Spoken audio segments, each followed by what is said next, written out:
بسم اللہ الرحمن الرحیم۔ جاوید شمس، صدر انجمن تاجران کراچی۔ 2023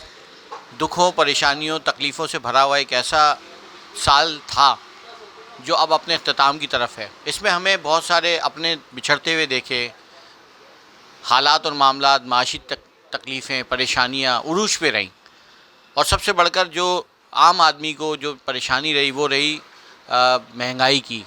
اس مہنگائی کے عذاب میں لوگوں نے ایک وقت کی روٹی کو بھی ترسنا شروع کر دیا۔ لیکن اسی دوران ایک سورج طلوع ہوا،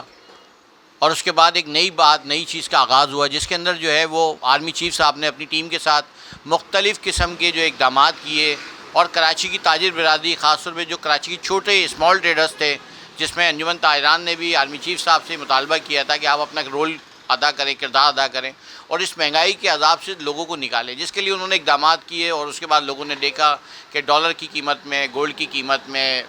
جو ضروریات زندگی کی اشیاء ہے،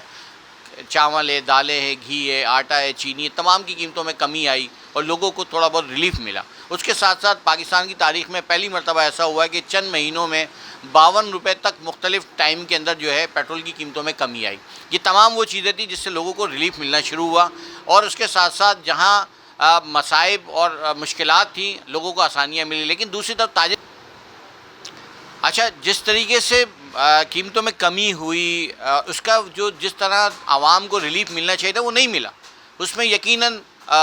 جو تاجر نما لوگ ہیں، تاجر نہیں کہوں گا، تاجر نما لوگ ہیں، جنہوں نے لبادے اڑے ہوئے کہ وہ تاجر ہیں، وہ ایسے لوگ تھے جنہوں نے لوگوں کو ذخیرہ اندوزی کے ذریعے مہنگائی کا عذاب ان کے اوپر جو ہے ہمیشہ برقرار رکھا۔ لیکن کوششیں جاری ہیں، انشاءاللہ ہمیں امید ہے 2024 پاکستان کے لیے، پاکستان کے عوام کے لیے، تاجر برادری کے لیے بہت اچھا ہوگا۔ جہاں چھوٹے تاجروں کی بات کریں تو حکومت نے کئی مواقعوں پہ چھوٹے تاجروں کی بات سنی، اور 76 سال میں پہلی بار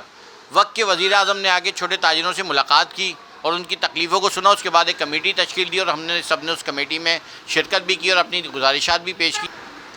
اچھا، اب 24 میں جب ہم جا رہے ہیں، 2024 میں سب سے پہلے پاکستانی قوم کو ایک موقع مل رہا ہے اپنا حق رائے دہی استعمال کرنے کا، تو میری قوم سے اپیل ہے، پورے پاکستان کے تاجروں سے، عوام سے، وہ آئیں، اپنا حق رائے دہی استعمال کریں، منتخب کریں ان لوگوں کو جو سچے ہیں، کھرے ہیں، جو آپ کے لیے کام کرنا چاہتے ہیں۔ اور میری دعا اللہ پاک سے کہ اللہ تعالیٰ پاکستان کی حفاظت کرے، پاکستان کی عوام کو مشکلات سے نکالے، اس ملک کے خداداد کو جس لحاظ سے بنایا تھا 27ویں شب کو، اسی حساب سے اس ملک کو ہمیشہ قائم و دائم رکھے اور عوام کو ریلیف ملتا رہے، اور یہ مسلمانوں کا ملک ہے، مسلمانوں کے نام پہ بنا ہے، اسلام کے نام پہ بنا ہے، لہذا پاکستان زندہ باد،